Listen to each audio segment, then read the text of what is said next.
দর্শক, প্লাবন পরিস্থিতির আরও তথ্য আমরা জানবো। আমাদের সহকর্মীরা সিলেট এবং লালমনিরহাট থেকে আমাদের সঙ্গে যোগ দেবেন। প্রথমেই যাচ্ছি সিলেটে, সেখান থেকে সহকর্মী মাহবুবুর রহমান রিপন আমাদের সঙ্গে যুক্ত হয়েছেন। রিপন, একটু জানাবেন দুর্গত এলাকার এখনকার কি অবস্থা, পানিবন্দী মানুষের দিনকাল কিভাবে কাটছে, তাদের দুর্ভোগের চিত্র কেমন দেখছেন? ওয়ালটন ফ্রিজ কিনে অনেকের মতো আপনিও হয়ে যেতে পারেন মিলেনিয়াল। সেরা পণ্যের সেরা অফার। কলি, এই মুহূর্তে আমরা রয়েছে গোয়াইন ঘাটে। এখানে একটি পরিবার আমরা দেখতে পাচ্ছি, চারদিকেই কিন্তু এই বাড়ির চারদিকেই পানি রয়েছে। তারা আশ্রয় কেন্দ্রে গিয়েছিলেন এবং গতকালই ফিরেছেন। তাদের সাথে একটু কথা বলতে চাই শুরুতেই, যে তাদের কি অবস্থা।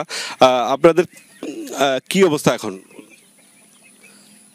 আমরার বন্যায় আমরার বাড়িঘর ভাঙিয়ে ফেলাইছি আফালে। এখন আমরা আশ্রয়কেন্দ্র গিয়া আমরা যান বাঁচাইছি, আমরা মেম্বারে আমরা যান বাঁচাইছি আশ্রয়কেন্দ্র নিয়ে। ওখানে আমরা কালকে আইসি, আয়া তাহার অবস্থা নাই, ঘর বাড়ি আমরা সাফ করতেছি। এবং আজকে আমরা পাইছি চাউল পাইছি, এবং আমরা গরু বাছুর লইয়া আমরা অসহায় আসলাম ফরিয়া কোমর পানির মাঝে। ধন্যবাদ। কলি, শুনছিলেন যে এখানকার মানুষজন কতটা ভয়াবহ অবস্থার মধ্যে ছিলেন, কারণ এখান থেকে তাদেরকে যদি আশ্রয় কেন্দ্রে নিয়ে না যাওয়া হতো তাহলে হয়তো বড় ধরনের ক্ষতির মুখে পড়তেন। আমাদের সাথে আছেন এই ইউনিয়নের যিনি চেয়ারম্যান, তিনি আসলে এই বন্যার্ত মানুষ যারা আশ্রয় কেন্দ্র থেকে ফিরেছে তাদের খোঁজ খবর নিচ্ছেন। আমরা একটু কথা বলতে চাই, কি অবস্থা আপনাদের এই এলাকায়, কেমন ক্ষয়ক্ষতি হয়েছে? জি, আসসালামু আলাইকুম। আমাদের বিশেষ করে আমরা গোয়াইনঘাট উপজেলা 7 নম্বর নন্দীরগাঁও ইউনিয়নের যে পাহাড়ি ডলটা নামে, আকস্মিকভাবে যে ডলটা নেমেছিল গত 3 দিন আগে, এই ডলটার স্থায়িত্ব হয় কিন্তু আমাদের ইউনিয়নেই।